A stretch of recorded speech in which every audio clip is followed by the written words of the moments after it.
일반 통장에 가만히 두고 있는 돈을 보니 아까워서 어떻게 굴릴 수 있을지 생각하다가 초초초 간단하게 목돈 굴릴 수 있는 방법 없을까? 이렇게 생각하신 분들 계시죠? 주식보다 안전하고 예적금보다 이자율을 많이 받을 수 있는 ETF를 알려드리려고 해요. 심지어 매달 분배금이 나오고 환율이 오르면 수혜를 받기 때문에 이 ETF 들고 있는 것만 해도 자산 보호가 됩니다. 바로 TIGR 미국 초단기 세계월 이하 국채인데요. 그러면 가장 첫 번째로 가장 궁금할 겁니다. 그래서 예금보다 얼마나 더 받을 수 있는데요? 2026년 5월 국내 은행의 신규 저축성예금 평균금리는 약 연 2.93%였습니다. 반면 미국 세계월 국채금리는 2026년 7월 초 기준 연 3.7% 안팎입니다. 1천만 원을 기준으로 단순 계산하면 예금에서는 1년에 약 29만 원, 미국 초단기 국채금리 수준이 유지된다면 약 34만 원에서 37만 원 정도를 기대해 볼 수 있습니다. 차이는 1년에 약 5만 원에서 8만 원 정도입니다. 생각보다 차이가 별로 안 나는데? 라고 느낄 수 있습니다. 맞습니다. 이 상품은 돈을 2배로 만들어주는 공격적인 ETF가 아닙니다. 대신 예금보다 조금 높은 이자 수익을 기대하면서 1년 동안 돈을 묶지 않아도 된다는 것이 핵심입니다. 다만 예금은 가입할 때 금리가 정해지지만 이 ETF의 분배금은 미국 금리가 내려가면 함께 줄어들 수 있습니다. 따라서 연 3.7%가 앞으로도 계속 보장되는 것은 아닙니다. 예금이 3.7%보다 높은데 예금하는 게 돈도 안 잃고 좋은 거 아닌가요? 이렇게 생각하실 수도 있어요. 그거는 영상 후반에 나오니 끝까지 시청해주세요. 그럼 미국 국채라면 원금이 안전한 건가요? 먼저 이 ETF가 투자하는 것은 만기가 10년이나 30년 남은 장기 국채가 아닙니다.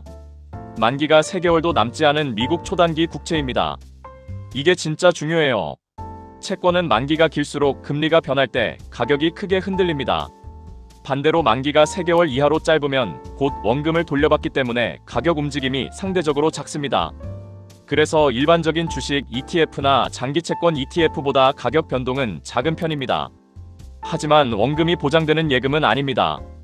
ETF이기 때문에 제가 산 가격보다 낮은 가격에 팔면 손실을 볼 수 있고 예금자 보호도 되지 않습니다. 특히 이 상품에서 가장 중요하게 봐야 할 것은 환율입니다. 이 ETF는 환율을 막아놓은 상품이 아닙니다. 미국 국채에서 3.5%를 벌어도 달러 가치가 원화 대비 5% 떨어지면 원화 기준으로는 손실이 날 수 있습니다.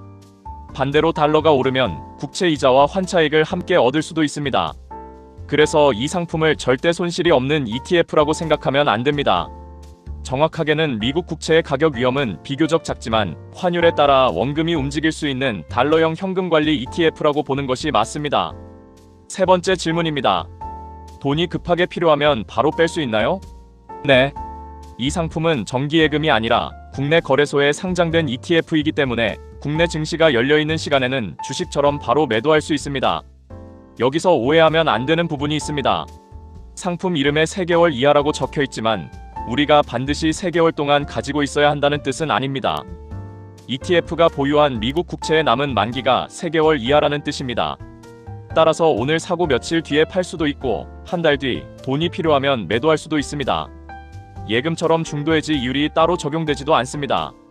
다만 매도했다고 은행 계좌에서 현금을 당일 바로 찾을 수 있는 것은 아닙니다.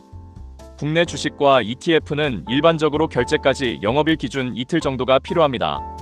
그래서 내일 당장 써야 하는 비상금 전부를 넣기보다는 적어도 며칠은 사용하지 않아도 되는 돈을 넣는 것이 좋습니다. 또 급하게 시장가로 매도하면 생각보다 낮은 가격에 체결될 수 있으므로 가능하면 지정가 주문을 활용하는 것이 좋습니다. 아까 지금 예금 금리 3.7% 정도인데 소개한 ETF보다 메리트가 있냐라는 질문을 하실 겁니다. 제가 이 ETF를 관심 있게 보는 이유가 하나 더 있습니다. 바로 달러 자산을 보유한 효과이기 때문입니다. 최근 우리 정부는 경기 회복과 민생 지원 등을 위해 재정 지출을 확대하고 있습니다. 실제로 2025년 두 번째 추가 경정 예산이 반영된 정부 총 지출은 703조 3천억 원으로 전년보다 7.1% 증가했습니다. 관리재정수지 적자도 국내 총생산 대비 3.3%에서 4.2%로 확대됐습니다. 2026년 예산안에서도 총 지출은 728조 원으로 편성돼 전년보다 8.1% 증가했습니다. 쉽게 말해 정부가 경제를 살리기 위해 이전보다 더 많은 돈을 지출하고 있다는 뜻입니다. 그런데 여기서 조심해야 할 점이 있습니다. 정부가 돈을 많이 쓴다고 해서 원달러 환율이 무조건 오르는 것은 아닙니다. 정부 지출로 경기가 좋아지고 국내 금리가 올라 해외 자금이 들어오면 오히려 원화 가치가 강해질 수도 있습니다. 반대로 정부 지출이 너무 빠르게 늘어나 국가 부채와 재정 건전성에 대한 걱정이 커지면 외국인 자금이 빠져나가면서 원화 가치가 떨어지고 원달러 환율이 오를 수도 있습니다. 한국은행도 재정 지출 확대는 상황에 따라 환율을 내릴 수도 있고 올릴 수도 있다고 설명합니다. 그래서 저는 정부가 돈을 푸니까 환율은 무조건 오른다라고 단정하려는 것이 아닙니다. 다만 현재 우리 자산이 월급, 예금, 부동산, 국민연금처럼 대부분 원화에 묶여 있다면 원화 가치가 하락할 때 자산 전체가 함께 영향을 받을 수 있습니다. 이때 달러에 노출된 자산을 일부 보유하면 원화 가치가 떨어지는 상황에 대비할 수 있습니다. TIGR 미국 초단기 세계월이하 국채 ETF는 환해지를 하지 않는 상품입니다. 쉽게 말해 미국 초단기 국채의 이자를 받으면서 달러 가치의 움직임도 함께 반영됩니다. 예를 들어 원달러 환율이 1,400원에서 1,470원으로 5% 오른다면 다른 조건이 같다는 가정 아래 원화로 평가한 ETF의 가치에는 약 5%의 환율 상승 효과가 더해질 수 있습니다. 반대로 원달러 환율이 1,400원에서 1,330원으로 5% 내려가면 미국 국채에서 이자를 받더라도 원화 기준 수익률은 낮아지거나 손실이 발생할 수 있습니다. 그래서 이 상품을 보유하는 것은 단순히 미국 국채 이자만 받는 것이 아닙니다. 원화보다 달러의 가치가 강해지는 상황에 대비해 달러 자산을 함께 보유하는 것과 비슷합니다. 조금 강하게 표현하면 원화 약세에 대비하는 투자이고 투자 용어로는 원화 가치에 대한 부분적인 해지라고 볼 수 있습니다. 다만 이것을 원화에 대한 완전한 숏배팅이라고 표현하는 것은 정확하지 않습니다. 진짜 숏 투자는 원화 가치가 떨어질수록 직접적인 수익을 내도록 설계된 파생 상품을 의미합니다. 이 ETF는 그런 파생 상품이 아니라 달러로 표시된 미국 국채를 보유하기 때문에 결과적으로 원화 약세 때 방어 효과를 기대할 수 있는 상품입니다.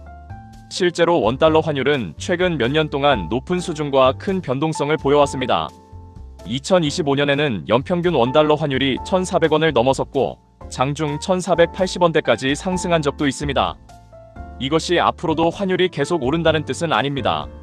하지만 내 모든 자산이 원화에만 집중돼 있다면 환율이 크게 상승했을 때 해외여행비, 수입물가, 에너지 가격처럼 우리가 실제로 부담해야 하는 비용이 커질 수 있습니다. 그래서 저는 원화를 쓰레기라고 단정하기보다는 이렇게 표현하고 싶습니다. 우리는 월급도 원화로 받고 예금과 부동산도 대부분 원화로 가지고 있습니다. 그렇다면 자산의 일부 정도는 달러로 나눠두는 것이 하나의 위험 관리가 될 수 있습니다. TIGR 미국 초단기 세계월이하 국채 ETF는 큰 주가 상승을 노리는 상품은 아닙니다. 미국 초단기 국채에서 비교적 안정적인 이자 수익을 기대하면서 동시에 원화 가치가 약해질 때 달러 자산을 보유한 효과까지 기대하는 상품입니다. 결국 이 ETF를 산다는 것은 원화는 반드시 망한다에 베팅하는 것이 아닙니다. 내 자산을 원화 한 가지에만 걸지 않고 원화와 달러로 나누어 보관하겠다는 선택에 더 가깝습니다.